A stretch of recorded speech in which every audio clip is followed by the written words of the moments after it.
Alhamdulillah, hari ini saya diberikan kesempatan dan waktu oleh Kepala SDN 1 Sindui, Bapak Bapak Desman, untuk melakukan wawancara terkait dengan pengalaman pengambilan keputusan yang mempunyai paradigma dilema etika. Jadi insya Allah beberapa menit ke depan kami akan berbincang mengenai pengambilan keputusan. Selamat menyaksikan Bapak Ibu.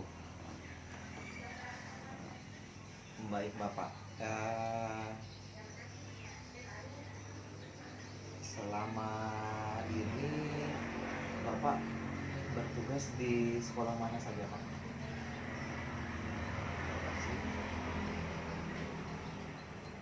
Kata saya sekarang kepala sekolah mulai tahun 2005.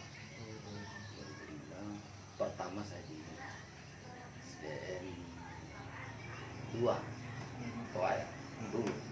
Sekarang sudah berubah SDN 6. Kemudian selama kurang lebih 11 tahun dari sana, 2017 pada bulan Mei saya dikasih ke SDN 1 Sindui. Sampai sekarang Pak? Alhamdulillah. Masya Allah.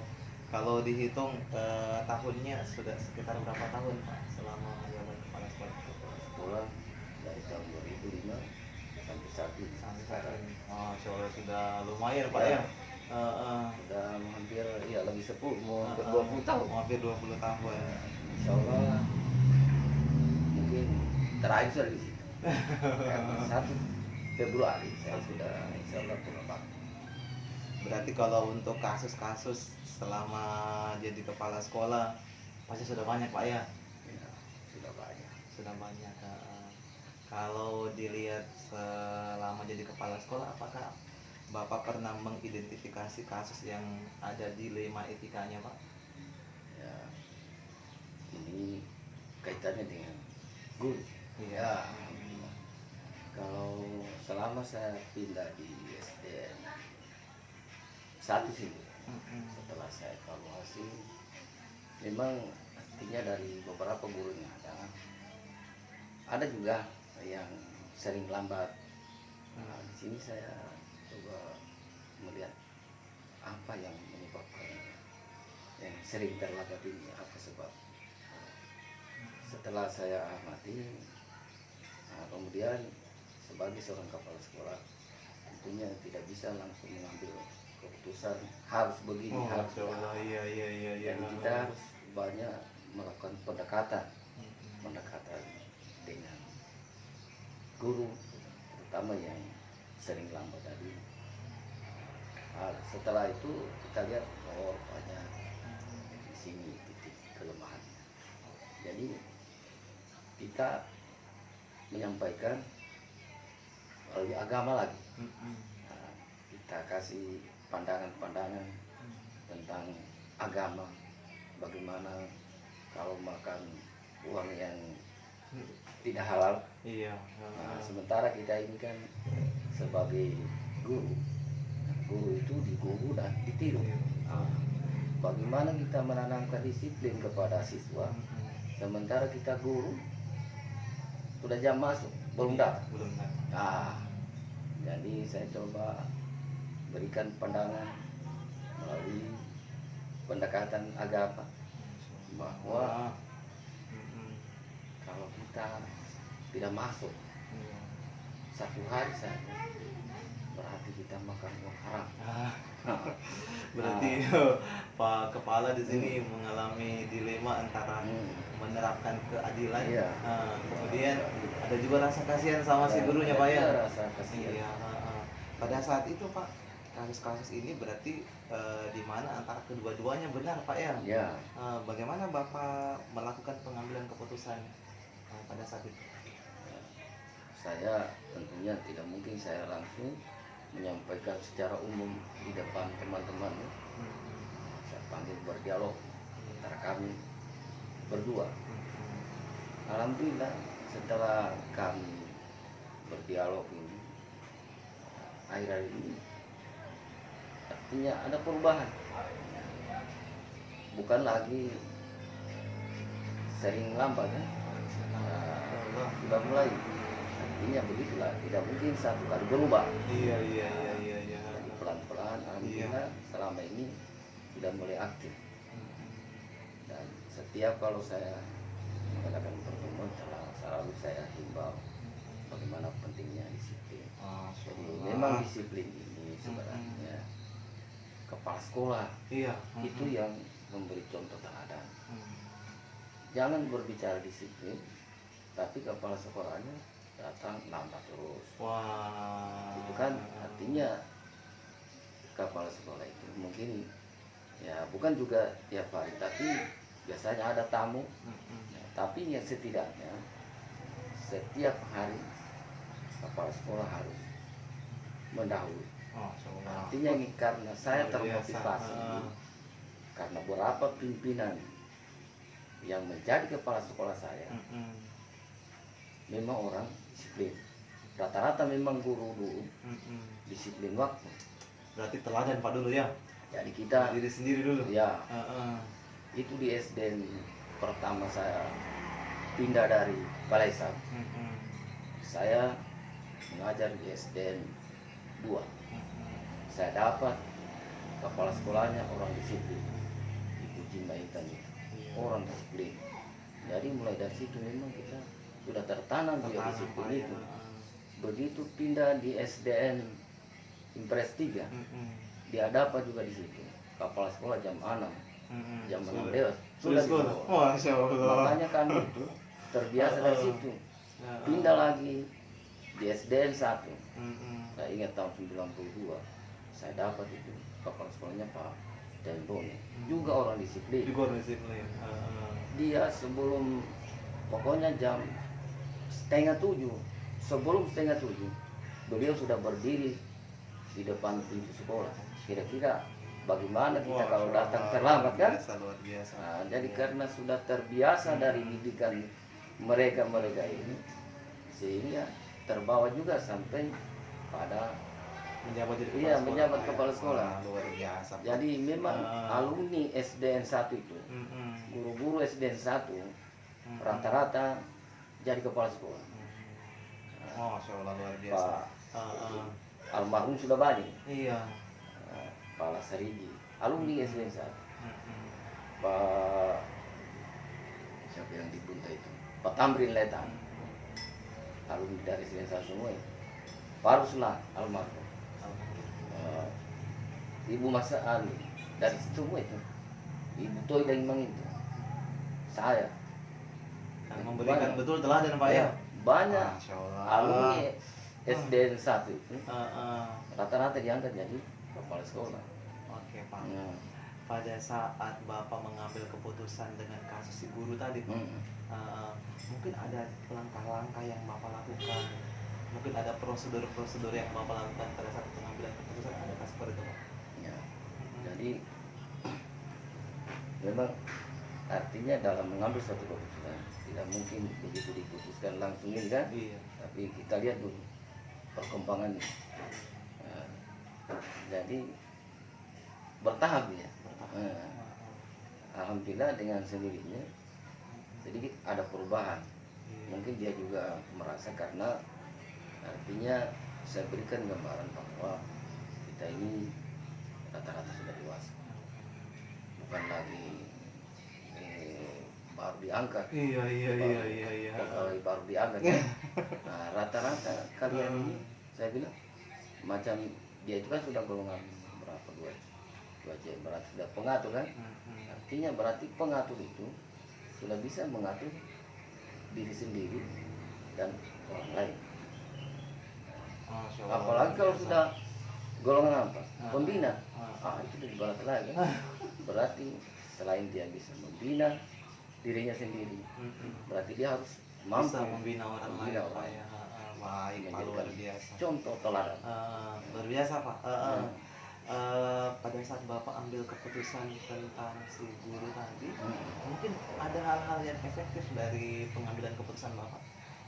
Misalnya ini, Yang Bapak rasa ketika diambil keputusan, Ah, oh iya. harus begini, mungkin dengan cara pendekatan. Iya. Apakah ada Jadi, hal yang efektif Pak? selain pendekatan agama tadi, Iya.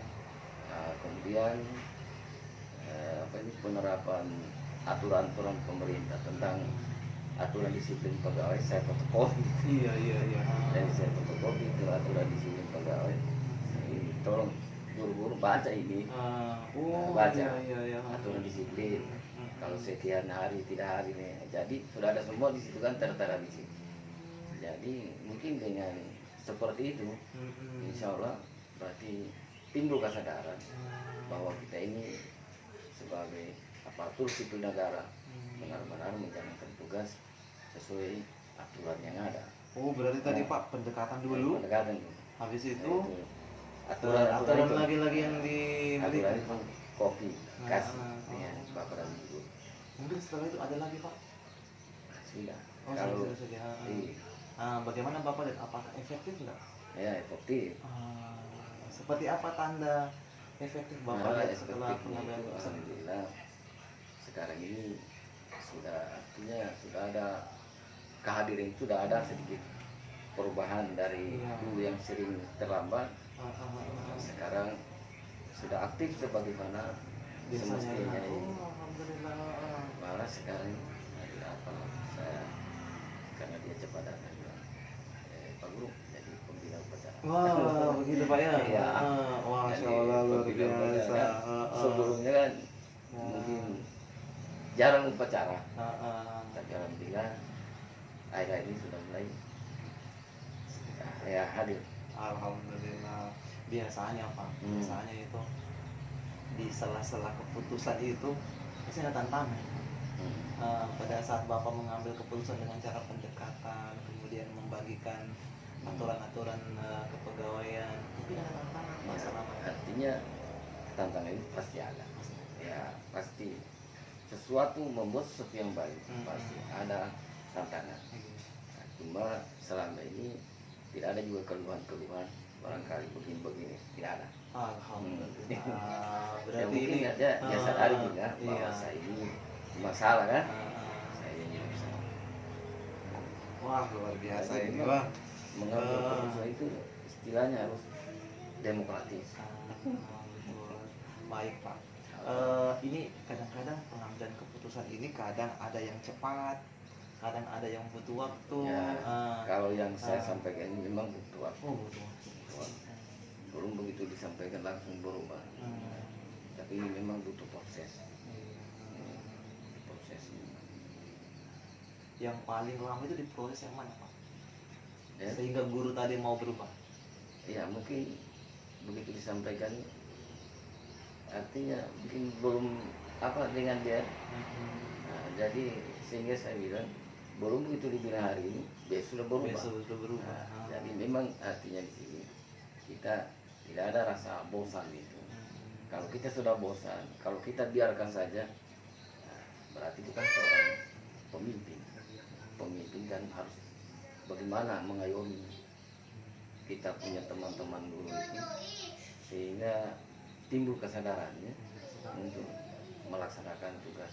Masya Allah, luar biasa. Berdiri ya. Jadi itu artinya saya ini apa ada juga kepala sekolah, ya Pak Tapis. Kalau Iya, iya, lambat langsung coret. absen itu taruh alfa. Iya. Padahal kalau tidak, saya tidak seperti itu. Padahal mungkin Iya, beliau sendiri jadi terlambat sebenarnya juga Pak. kita, akhirnya begitu kena gilirannya guru taruh misalnya juga tidak hadir, nah, pasti marah juga kan. Jadi memang jadi kepala sekolah itu harus mempunyai hati yang besar. Masya Allah, luar biasa Pak, luar biasa. Apa kalau kita salah sedikit akhirnya jadi penyakit. Nah, makanya orang bilang ini peristiwa ini biasa-biasa. Saya bilang, apa mau pusing? Iya. Jangan, artinya jangan dijadikan beban gitu kan. Iya. Jangan dijadikan beban. Anggap satu pendorong bagi kita. Memang kalau mau jadi kepala sekolah yang berhasil memang banyak tantangan. Oke Pak. Iya. Ini biasanya Pak, ke pengambilan keputusan itu ada seseorang Pak di baliknya, atau ada faktor-faktor yang bisa mempermudah pengambilan keputusan itu, mungkin ada Pak. Misalnya Bapak putuskan guru saya mendekati guru si yang sering terlambat tadi dengan cara pendekatan dulu. Habis itu saya fotokopikan aturan-aturan. Apakah ada seseorang di balik itu Pak sehingga Bapak mengambil keputusan seperti itu? Atau ada faktor-faktor lain sehingga Bapak mengambil keputusan itu? Biasanya maksudnya yang tadi itu, saya kira dari teman-teman itu ada juga yang memberikan Saran. masukan. Oh, masukan. Barangkali. Artinya memang dari teman guru yang memang aktif dia. Artinya yang saya anggap sebagai apa namanya di situ, bisa yang sudah lama dinas ini, dan memang mungkin orangnya ini memang disiplin juga. Ini banyak artinya memberikan masukan. Nah itu yang saya jadikan biasa motivasi, tolak ukur bagi saya. Oh, ya saya begitu kalau dengan teman-teman yang senior, nah, saya selalu terbuka dengan mereka. Oh begitu Pak. Makanya saya itu kalau selesai saya kan ruangan saya tersendiri kan. Iya. Kalau selesai mengerjakan tugas, saya kadang Bergabung di ruang guru. Bergabung di Oh, iya. sambil bincang-bincang. Berarti tidak ada sekat Pak dengan guru-guru Pak? Iya, saya itu seperti tidak ada antara mereka itu yang memisahkan dengan mereka ini kan. Masya Allah, luar biasa. Memang harus begitu kita. Tidak boleh kita berdiam diri. Nah, sehingga kita tidak tahu apa problema yang terjadi terjadi di sekolah kah, dengan teman-teman guru. Makanya saya itu akrab sekali dengan teman-teman guru. Masya Allah, luar biasa. Sehingga waktu saya pindah itu luar biasa. Berarti dari SD 6 itu luar biasa. Waduh, berarti memang pada saat Bapak mengambil keputusan ini selalu ada orang, teman-teman di belakang Pak yang bergabung ya. Memberikan masukan.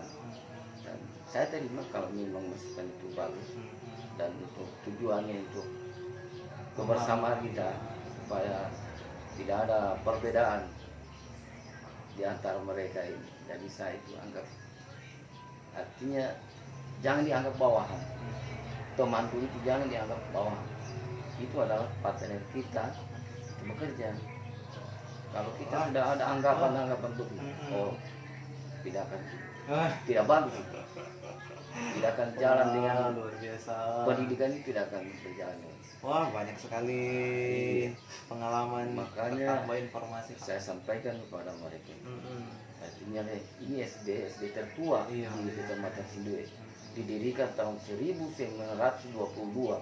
Sudah berapa banyak yang jadi pemimpin dari sekolah kita. Oleh karena itu kita jaga sekolah kita ini bagaimana menjadi sekolah yang terbaik di Kecamatan Sindue. Nyatanya kan sekarang ini arus murid yang masuk di situ bukan hanya sekitar Toren, yang dari Bonda sana, dari Bunta, dari Sambote, banyak yang masuk di sini. Di Bunta itu dekat sekolah SD 20. Tapi adanya di bawah di sini. Kenapa? Percayanya Pak ya? Karena berarti kepercayaan masyarakat kepada sekolah SD saat ini yang luar biasa. Makanya saya di akhir jabatan saya tetap itu mendahului teman-teman guru, karena anak-anak itu biasa jam 6 lewat, belum sampai setengah 7 mereka sudah di sekolah.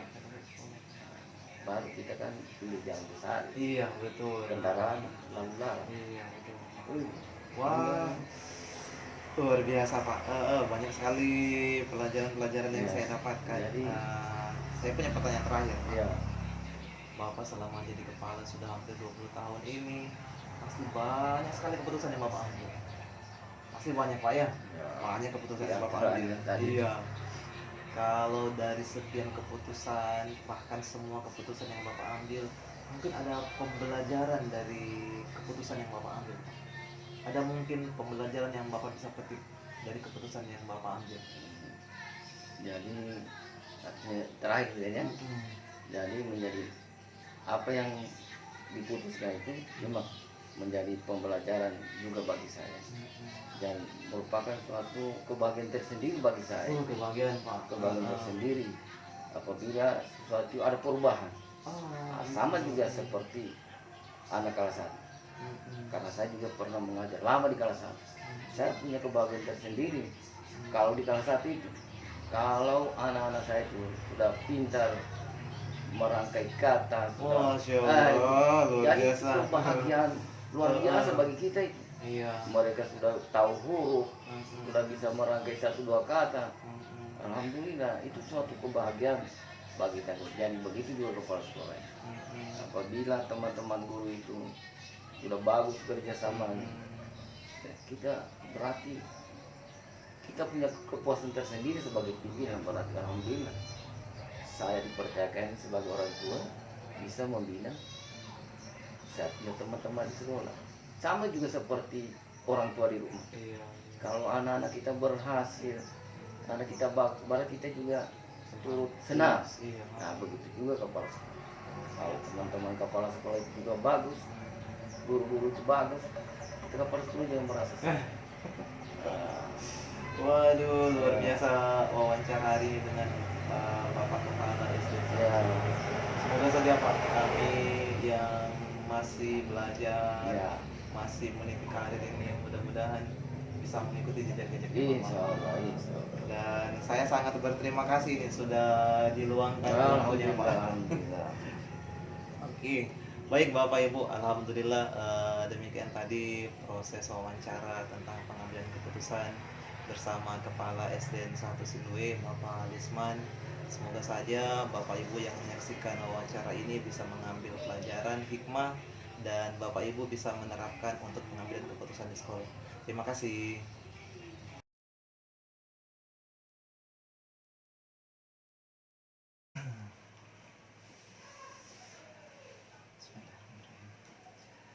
Baik Pak, terima kasih atas waktunya yang sudah diberikan untuk kita wawancara sebentar. Terima kasih banyak juga. Terus sehat-sehat sudah mulai sehatan Pak? Alhamdulillah. Alhamdulillah. Pak, ini saya minta Bapak berbicara sedikit tentang pengalaman selama menjadi kepala sekolah.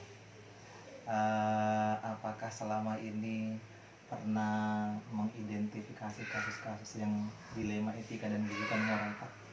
Iya. Selama ini memang sudah kurang lebih 10 tahun saya menjadi kepala sekolah ini. Ya, sering sekali saya menyampaikan kepada guru BP atau guru-guru yang lainnya untuk bekerja sama mendata tentang masalah-masalah yang kita lakukan di sekolah yang mungkin menjadi dilema bagi kita. Ya, alhamdulillah ada sebagian sudah kita data. Seperti apa contohnya Pak kasusnya? Di antaranya adalah seperti misalnya kasus pelanggaran kode etik yang dilakukan oleh siswa dengan siswa dengan guru. Jadi itu saya sampaikan supaya didata supaya kita tidak lalai nanti dalam menangani kasus-kasus yang ada. Kalau seandainya pernah terjadi kasus antara yang benar dengan yang benar itu mungkin pernah ada kan seperti itu di sekolah? Ya, sering terjadi seperti itu. Artinya kalau kasusnya yang misalnya seperti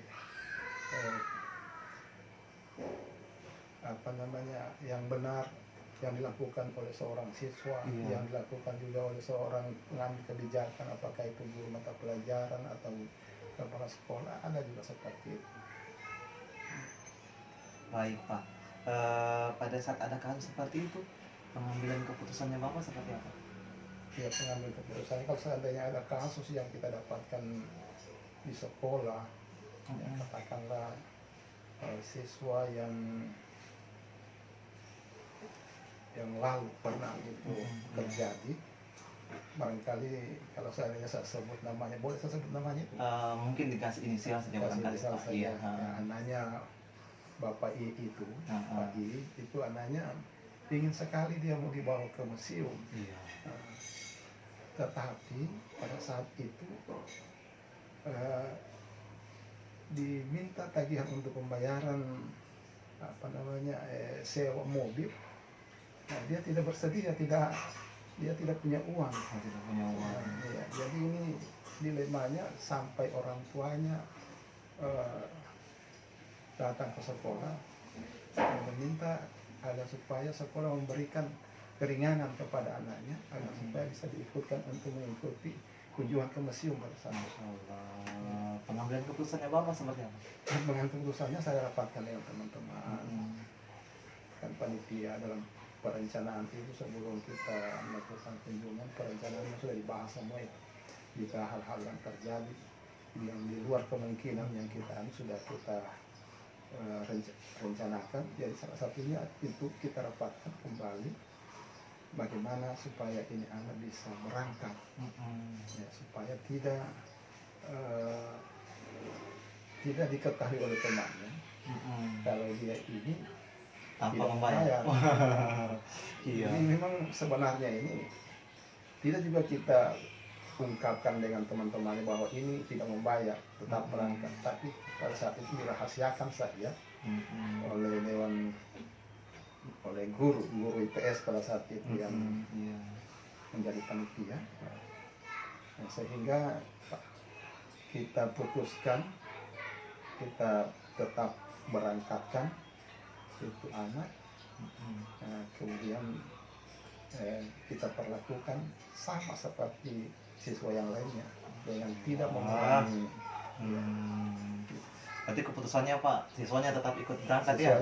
Siswanya pada saat itu tetap berangkat untuk karena supaya jangan sampai terjadi nanti diskriminasi hanya karena pembayaran membuat siswa kita jadi minder karena dia ikut berangkat. Ya. Luar biasa, dan prosedurnya sungguh luar biasa Pak ya, dimulai dengan rapat Dewan Guru ya. Rapat Dewan Guru. Oke Pak, terima kasih. Kemudian menurut Bapak dari pengambilan keputusan tadi, apakah ada hal-hal yang efektif setelah diambil keputusan itu Pak? Mungkin terhadap anaknya atau terhadap sekolah? Ya, sebetulnya itu kalau hal-hal yang efektifnya untuk dari sekolah sendiri, soalnya ini kan dilema juga buat sekolah karena seperti berlaku kurang adil. Iya. Seluruh siswa. Tetapi kalau seandainya kita tidak memberangkatkan ini lebih parah lagi. Jadi makanya kita tinggal melihat manfaat dan mudaratnya yang mana yang lebih bagus dari setelah itu. Ternyata ya mudaratnya kalau seandainya tidak memberangkatkan ini anak ini, dia akan terkucilkan dengan teman-teman yang lainnya. Tetap kita berangkatkan. Berarti efektifnya Pak, alhamdulillah anaknya tidak terkucilkan ya? Alhamdulillah anaknya tidak terkucilkan dengan teman-teman yang lainnya. Ya. Kalau pada saat Bapak ambil keputusan itu, mungkin ada tantangan Pak? Ya, tantangannya ada. Seperti apa itu Pak tantangannya? Tantangannya itu diantaranya teman-teman guru, kenapa kita berangkatkan kalau seandainya dia tidak membayar? Iya. Nah, jadi itu yang memang masalah dilema. Nah, itu tantangan berat buat kita karena di sisi lain kita melihat keadilannya, di sisi lain juga kita melihat dari sisi sosialnya. Nah, sehingga pada saat itu ya, tantangannya itu ya, tetap kita harus berangkatkan ini anak apapun alasannya kita berangkatkan. Ya, barangkali bagaimana urusan panitia dengan model punya urusan gitu ya. Oh iya, oke Pak. Pada saat itu berarti untuk kasus yang ini masih perlu waktu Pak ya, rapat dulu sama Dewan Guru ya. Iya, apakah ada kasus-kasus lain Pak yang terjadi, kasus dilema etika seperti itu yang mungkin langsung bisa Bapak putuskan, oh seperti ini keputusannya.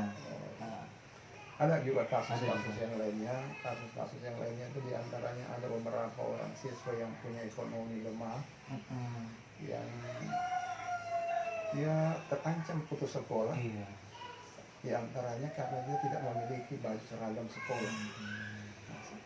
Katakanlah baju olahraga, baju putih biru, sepatunya, itu ada yang kita dapatkan. Makanya dari awal sekolah itu saya sudah sampaikan dengan guru Allah supaya melakukan persiapan atau perencanaan kita data semua siswa ini dari sisi ekonominya. Makanya setiap angket yang kita buat atau formulir yang kita berikan kepada siswa, lewat itu kita data.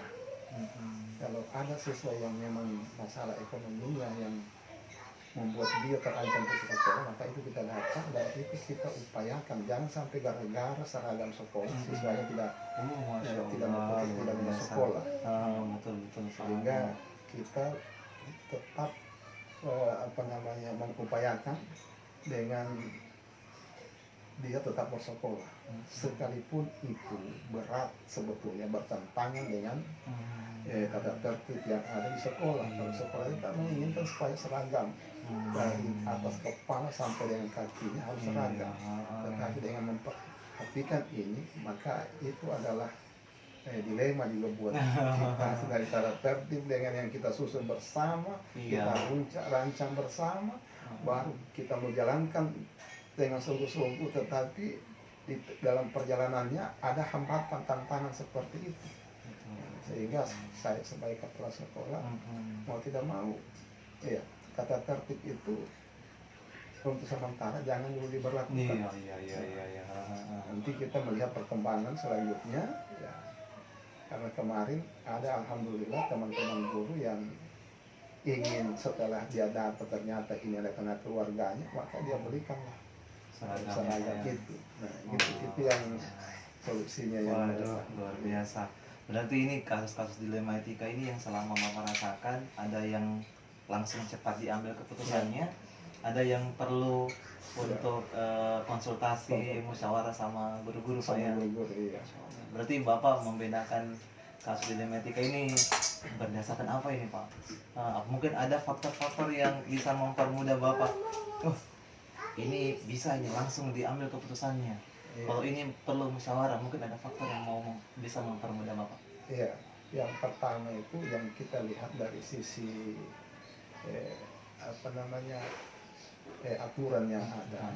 Aturan yang ada itu kita lihat itu aturan mungkin bisa kita tarik ulur dulu. Tetapi ada memang kalau aturan itu kadang-kadang membuat kita tidak bisa tolerir, harus segera. Tetapi ada juga kasus-kasus tertentu yang kita ya tidak bisa laksanakan. Ya, kita harus betul-betul memperhatikan kasusnya bagaimana ya dari sisi ekonomi kemasyarakatan itu. Karena anak-anak wajib belajar 9 tahun itu yang kita prioritaskan. Jadi bagaimanapun dia. Jadi kalau kita lihat film-film pelangi ada film pelangi ya, itu jadi itu yang kita lihat mana siswanya seragam, tapi berhasil mereka kan. Ya, tapi bukan berarti kita bukan berarti kita sepelekan masalah keseragaman.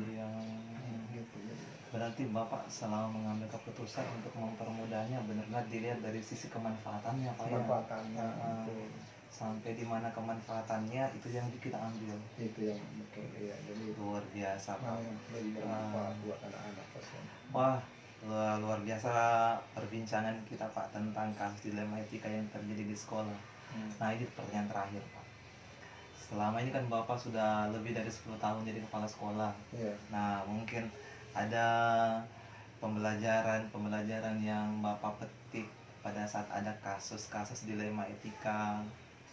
Ada pembelajaran yang Bapak bisa dapatkan dari pengambilan keputusan Bapak sendiri. Oh ya, jadi pembelajaran yang kita dapatkan itu ya kita lihat memang dari segi kemanfaatannya bagi anak-anak, bagi guru, bagi sekolah itu sendiri. Jadi pembelajarannya itu apa namanya, sangat merasa senang, puas saya kalau melihat anak-anak itu semua bergembira, mereka merdeka, mereka berkolaborasi sama mereka dan tanpa melihat apa namanya keseragaman siswanya, tanpa melihat bagaimana supaya mereka itu yang nilai yang luar biasa yang saya dapatkan.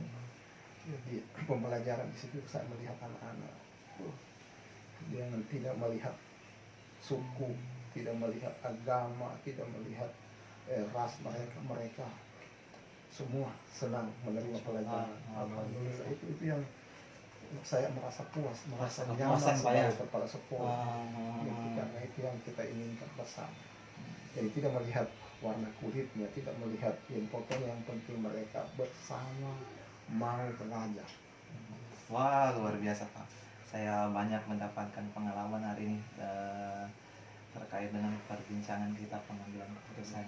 Terima kasih sekali lagi Pak atas waktunya. Ya, Semoga cepat diberikan kesehatan, normal kembali dan bisa beraktivitas seperti sedia kala. Iya. Oke, Bapak Ibu, demikian tadi wawancara saya dengan salah satu kepala sekolah, dan kepala sekolah ini kepala sekolah di sekolah saya sendiri, SMP Negeri 1 Sindwe, dan sekolah SMP 1 Sindwe ini merupakan sekolah penggerak yang ada di Kabupaten Donggala. Terima kasih. Assalamualaikum.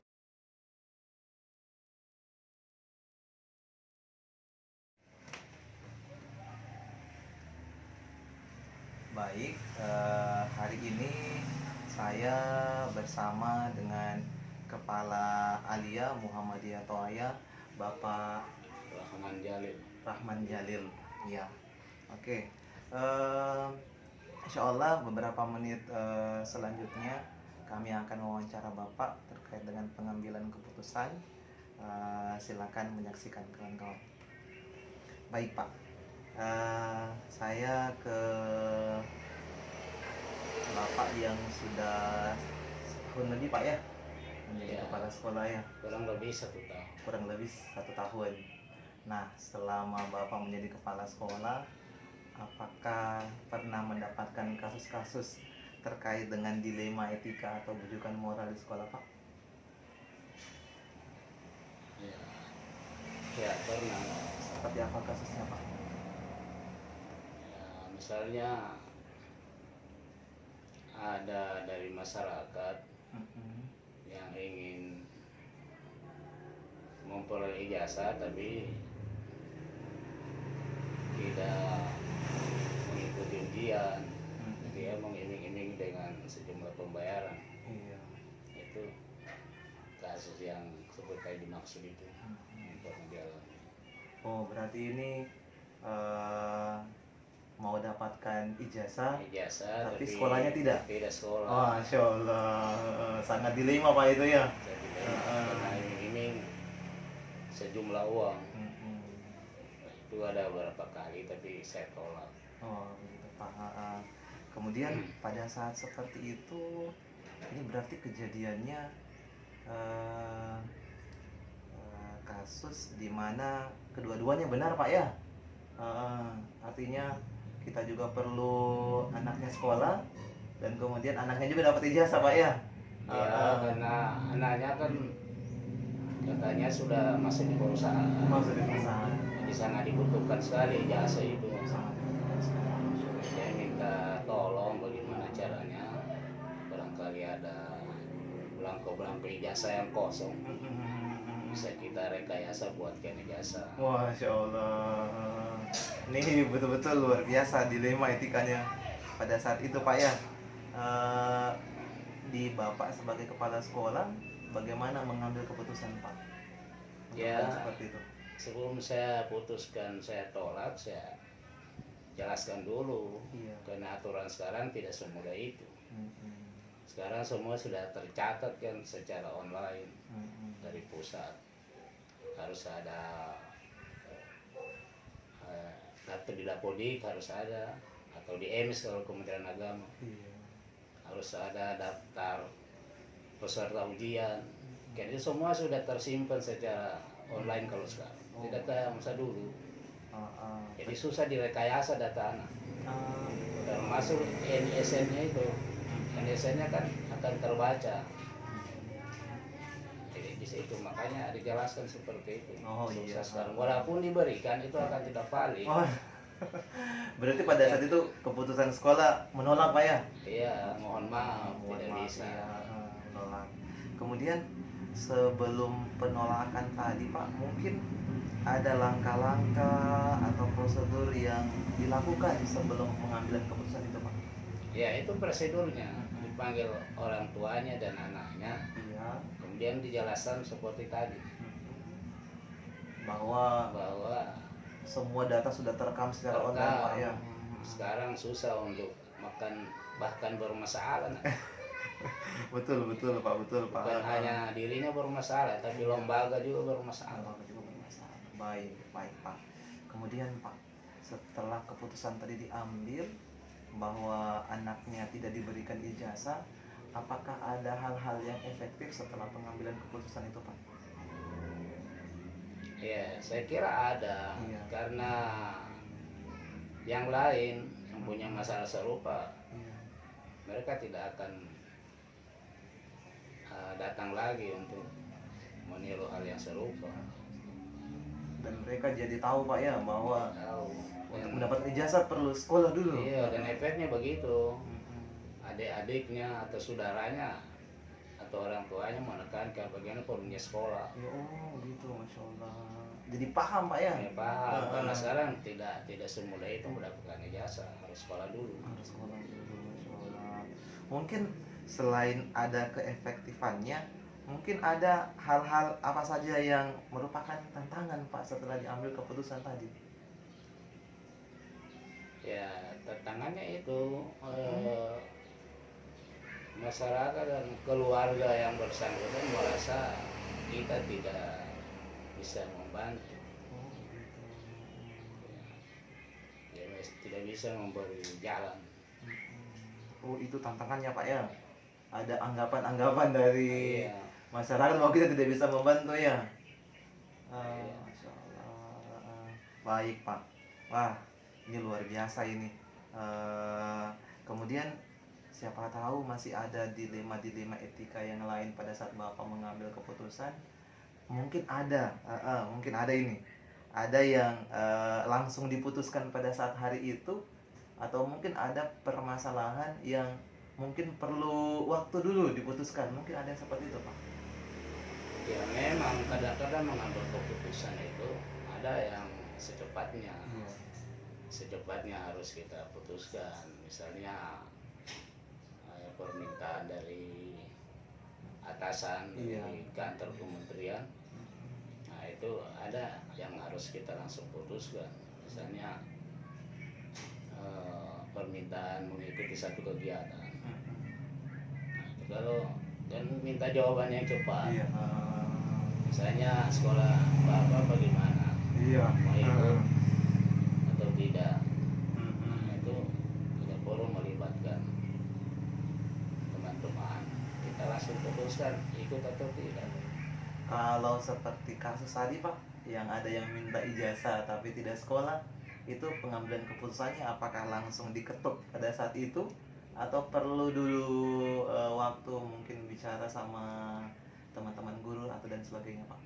Nah, kalau itu tidak perlu bicara dengan guru-guru karena sudah pasti guru-guru tidak setuju. Itu hal yang ilegal. Oh betul Pak. Jadi langsung diputuskan Langsung diputuskan saja pada saat itu Pak ya? saat beliau bersangkutan ada. Oh iya. Kira-kira Pak, Bapak sudah setahun ini pasti akan dapat banyak dilema-dilema etika pada saat di sekolah, pada saat pengambilan keputusannya Pak ya. Mungkin ada Pak faktor-faktor yang bisa membantu Bapak mempermudah pengambilan keputusannya. Ya ada. Seperti apa itu Pak? Misalnya sebelum ini masalah yang keputusan yang harus dirapatkan dulu. Iya. Nah, tentu sebelum mengambil keputusan yang perlu dengan rapat dulu kan. Itu kita rapat dulu, kemudian kita mendengarkan pendapat teman-teman. Iya. Dari situ akan terungkap Mm-mm. mana sisi lebih baiknya untuk kita putuskan. Oh. Tapi ada juga dampaknya kan, Mm-mm. sebagian tidak bisa menerima putusan ini. Tapi kalau berarti untuk mempermudah itu salah satunya juga bisa melibatkan rekan guru Pak ya. Dia melibatkan rekan guru jelas. Bahkan kalau hal-hal yang lebih besar bahkan melibatkan komite. Gitu, Pak. Berarti tidak lepas dari stakeholdernya sekolah Pak ya. Iya, tidak komite dan sebagian dari wali murid. Kan yang begitu prosedurnya. Ada hal-hal yang harus dilibatkan komite dan wali murid. Masalah keputusan tentang ke depan, program-program sekolah ke depan. Baik Pak, luar biasa sekali Pak. Nah ini saya berikan pertanyaan terakhir Pak. Selama setahun ini Pak, pasti banyak keputusan-keputusan yang Bapak ambil, baik yang ada dilema etikanya ataupun tidak Pak ya. Pasti banyak. Pembelajaran apa sih Pak yang Bapak petik dari pada saat Bapak mengambil keputusan, apalagi yang tentang dilema etika Pak? Ya, yang saya dapatkan itu pelajaran yang saya bisa dapat itu pentingnya kita untuk mendengarkan pendapat teman-teman sebelum kita mengambil keputusan.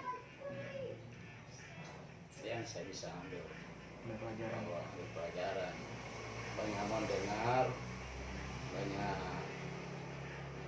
menggali informasi terhadap hal yang terkait. Setelah itu kita ambil keputusan.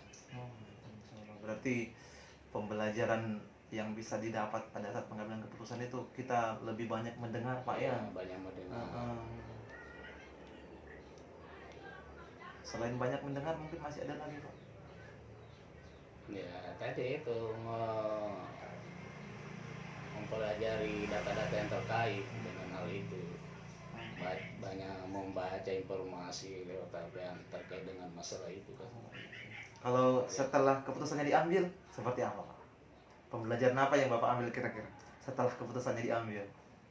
Misalnya sudah putuskan, oh ini, kira-kira mungkin ada pembelajaran yang bisa diambil dari situ Pak. Nggak ada yang Bapak merasa, aduh kenapa saya putuskan ini tadi ya, kenapa saya putuskan itu ya, mungkin bagaimana Pak? Ya kadang setelah mengambil keputusan itu kadang-kadang ada sisi positifnya, sisi baiknya. Betul. Artinya program yang diputuskan bisa berjalan dengan bagus, tapi ada juga di lain sisi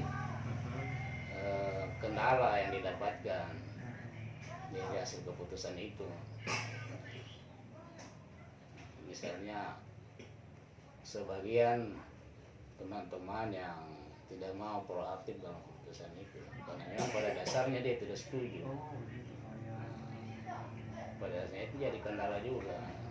Tapi betul-betul pada saat ambil keputusannya bertanggung jawab dengan keputusannya Pak ya. Baik, jelas kalau sudah diputuskan harus dijalankan. Apapun resikonya Pak.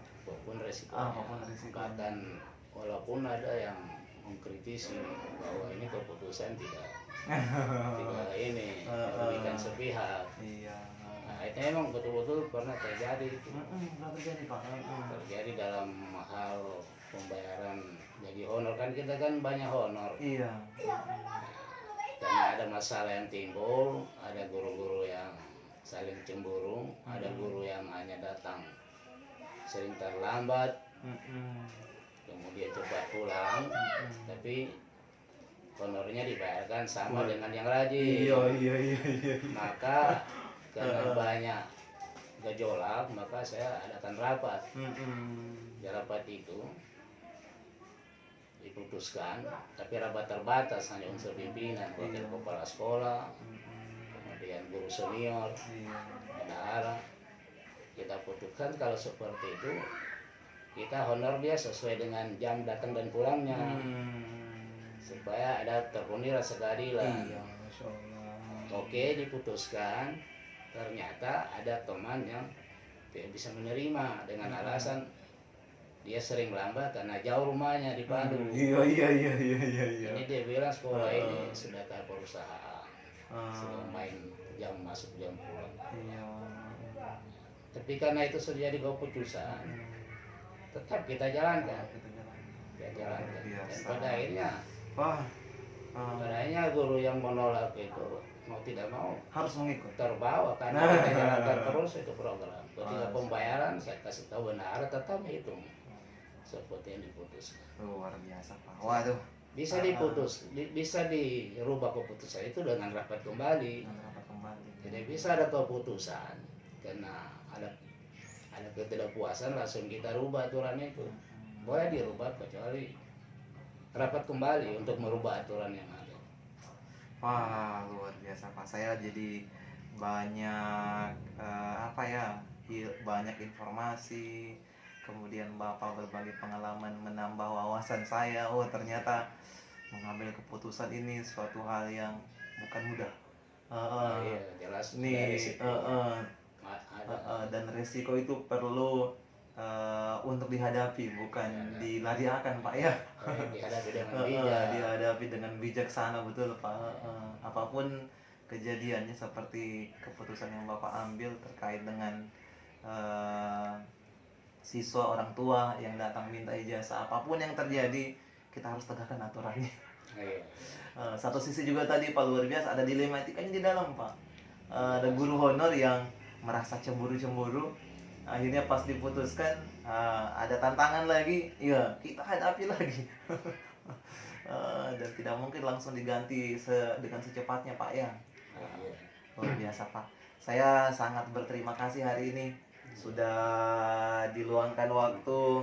Kemudian semoga yang Bapak sampaikan bisa menjadi pengetahuan juga untuk saya. Terima kasih Pak. Iya, sama. Oke, baik Bapak Ibu, demikian tadi wawancara kami bersama Kepala Alia Muhammadiyah Sindu ya Pak ya? Iya, Toaya. Toaya, Alia Muhammadiyah Toaya. Semoga dapat menginspirasi dan membuat Bapak Ibu lebih mengerti bagaimana tentang dilema etika, bagaimana tentang pengambilan keputusan, resiko dan tantangan, bahkan ada juga keefektifannya. Demikian dari kami, terima kasih.